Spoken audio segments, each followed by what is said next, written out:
All right. Hello. I am the last person you're going to hear from before the vice president comes here tonight. So I'm going to keep to time tonight. But I picked that song Happy because I love to be happy. But most of the time, I'm not. And I want to tell you why. I want to welcome you to Cpac and the United States of America, where illegals with criminal records in some states have even more rights and protections than American citizens who live here. That's exactly what I said. They're called sanctuary cities. So what's that got to do with Cpac tonight? Everything. It's simple, really. It's about the Constitution, national security, and the first order of government, which is the protection and safety of its citizens. And in Trump parlance, it's called law and order. So, now I know a little about law and order. I spent over 3 decades on the battlefield where the fight between good and evil unfolds every day. I have seen the ugliest side of life and the pain that people go through for no reason. They didn't do anything. They didn't ask for it. They're just going about their day like the rest of us. When all of a sudden, like a thunderbolt, their lives are forever changed by someone who made the decision to victimize them. And never, ever forget, it is the criminal who makes the choice to commit a crime.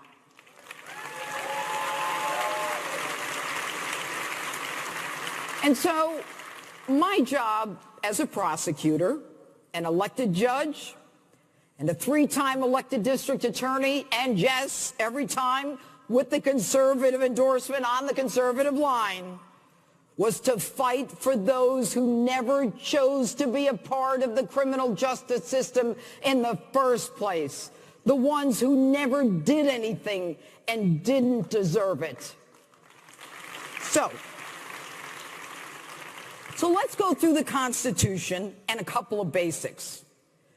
Number 1, our founding fathers made clear in the Constitution that immigration is a matter for the federal government. The federal government. Now, Article 1, Section 8, Subdivision 4 entrusts to the federal legislative branch the power to regulate citizenship. But today, in cities and states across this great nation, progressive mayors are prioritizing the protection of illegal criminals who not only violated our law to come here, but in addition, committed additional crimes while they were here. These mayors are directing that local police under their jurisdiction not share information about these criminal illegals and not assist the feds or ICE when they issue a hold or a detainer warrant so that they can be deported. And as a result, they roam freely among us. It was a sunny day. She was walking along the pier. She was in a place where she had a right to be with someone that she loved, her dad. He was a criminal, illegal alien in the same vicinity, a place that he had no right whatsoever to be. The courts had ordered him deported at least 5 times, and his conviction for at least 7 felonies made him a career criminal. And as she lay dying on that cold pier from the gunshot wound fired by the man using yet an illegal weapon, who had no right to be there, she begged for her father's help. But there was no help for Kate. All the protections are now in place for her killer. He was 19. He came here illegally, and like so many others his age, he crossed the border from Central America, and he openly admitted, I'm a gang member. That didn't stop the Obama administration from allowing him into our country. His gang, MS-13. One of the most violent gangs in the world, where initiation ranges from rape to beating someone to death in front of other gang members. He, too, had been ordered out of the country. But in spite of his many convictions, New York City Mayor de Blasio believes he needs protection. And local police, therefore, ignored ICE and the federal request to hold him, at least until they arrived. And today he wanders freely wherever he wants.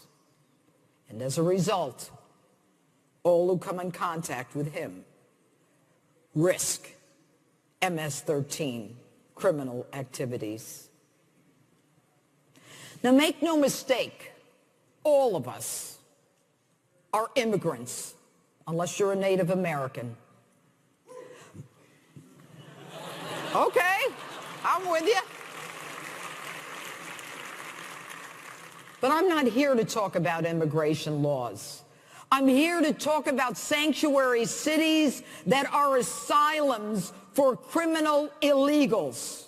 And if you believe in America and conservative values and everything in our Constitution, it is time for you to demand an end to the criminal enclaves that are known as sanctuary cities.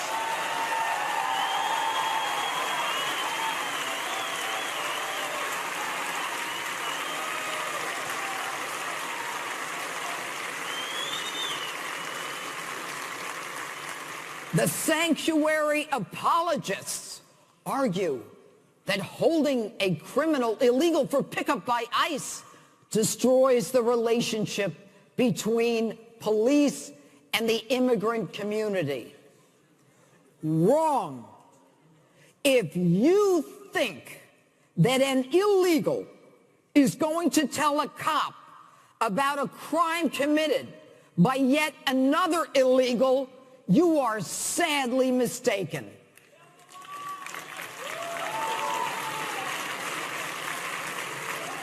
I know.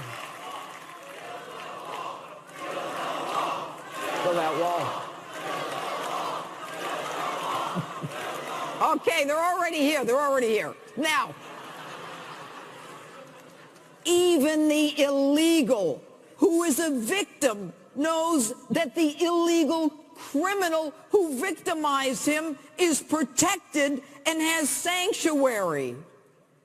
The victim is more afraid of the other illegal with sanctuary than he is of the cops. So what's the point? Now, for all of you who might be interested, Congress has already passed a law. I used it many times. It's called a U visa. We don't need sanctuary cities. If someone is going to cooperate with law enforcement, we give him a U visa. He's protected. His family's protected. His mother, his family, who else? Everybody's protected, right? We don't need to put whole cities at risk. Now, fast forward.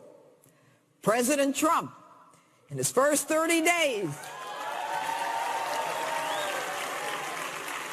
pursuant to his word, has signed an executive order prioritizing the deportation of criminal illegals and those ordered deported, as well as those who abuse our money and welfare programs.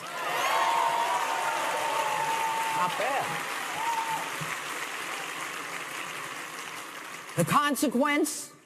If the locals don't cooperate, the president has indicated that they risk federal grant monies that's used in part for law enforcement and child protection. That means there will be fewer cops and less protection in those sanctuary cities to protect American citizens who are subject to being victimized and who are living in these criminal enclaves. And as the left marches and they spew allegations of hatred and they demonize our president, calling for his impeachment, they're ignorant of the facts and the law. And they don't care about American citizens who are in jeopardy. Folks, there's a big difference between compassion for those who come here to work and those who are a danger to the rest of us. And so, it is time. It is time to take the country back. We started with President Trump and Vice President Pence, but it's time to stop listening to the nonsense that the left is spewing. It is time to protect the law-abiding citizens of this country.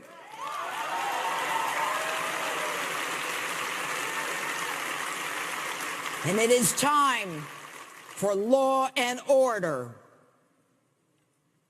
President Trump and Vice President Pence understand that the first order of government is the protection of its citizens.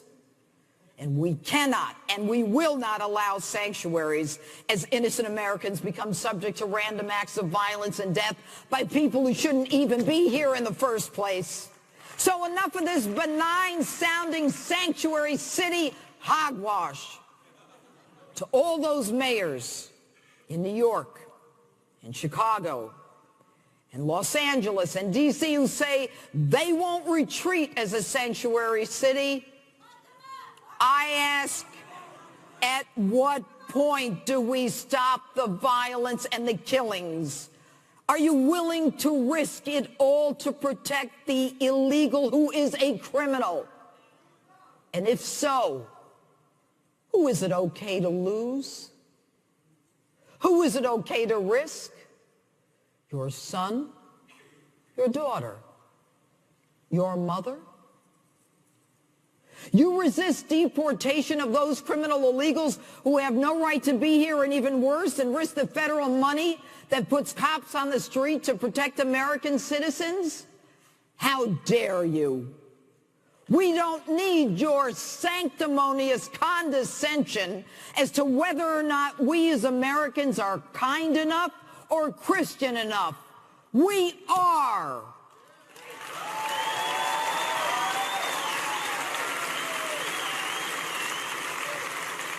It is time for us to go back to the America that our founding fathers intended.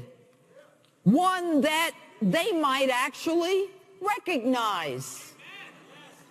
And like President Trump, it is time for us to stop being politically correct and start being morally right.